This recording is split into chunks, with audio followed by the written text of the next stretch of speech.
J'ai commencé à recevoir des appels de partout. Brésil, Japon, Angleterre. Ensuite, ça a été CNN. Puis, pas mal d'autres chaînes sont venues pour écouter notre histoire.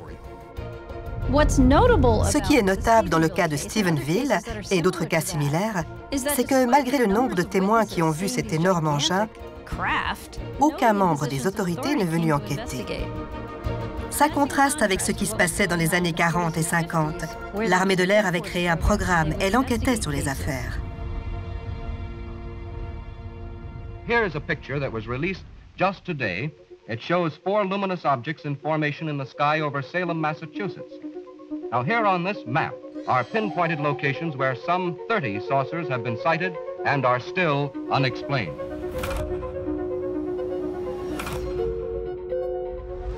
En 1949, l'armée a commencé à se pencher sur ces montagnes de rapports que l'Air Force recevait au sujet des ovnis.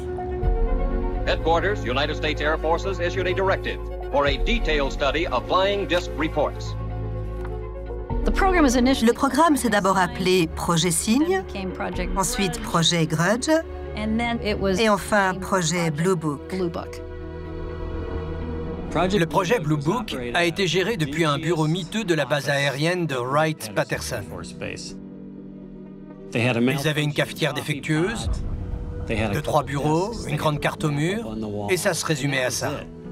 Mais ils avaient mis un système en place. Le projet Blue Book partait d'une bonne intention de la part du gouvernement pour recenser les signalements d'OVNI et enquêter sur le sujet. Pour les cas majeurs, ils envoyaient parfois quelqu'un pour auditionner les témoins. L'armée de l'air était assez ouverte sur le projet Blue Book. Major Quintanilla, what are the objectives of Project Blue Book? First of all, to try to determine if the UFO phenomena presents a threat to the security of the United States. And second, to determine if the UFO phenomena exhibits any technological advances.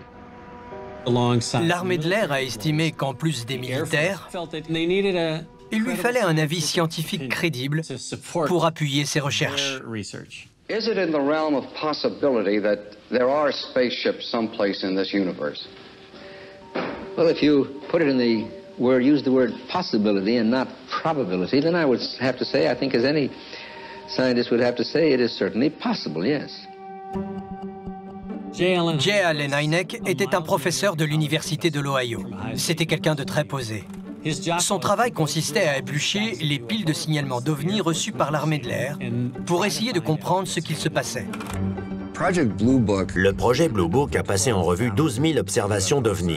Bon nombre d'entre elles présentaient une ressemblance frappante avec ce qu'on voit aujourd'hui. Des engins de forme similaire, parfois de la même couleur, aperçus en vol stationnaire et qui, d'un coup, disparaissent à une vitesse hypersonique. Il y a de multiples cas comme ça. En travaillant sur le projet Blue Book, Hynek note qu'il est capable d'expliquer 80% des cas. Mais il remarque aussi que pour les cas restants, environ 20%, il n'a pu trouver aucune explication. En arrivant sur le projet OVNI, l'état d'esprit d'Allen Hynek, c'était « il n'y a pas de sujet ». Mais en bon scientifique, il s'est ensuite dit « une seconde, je suis face à des signalements que j'ai du mal à expliquer ».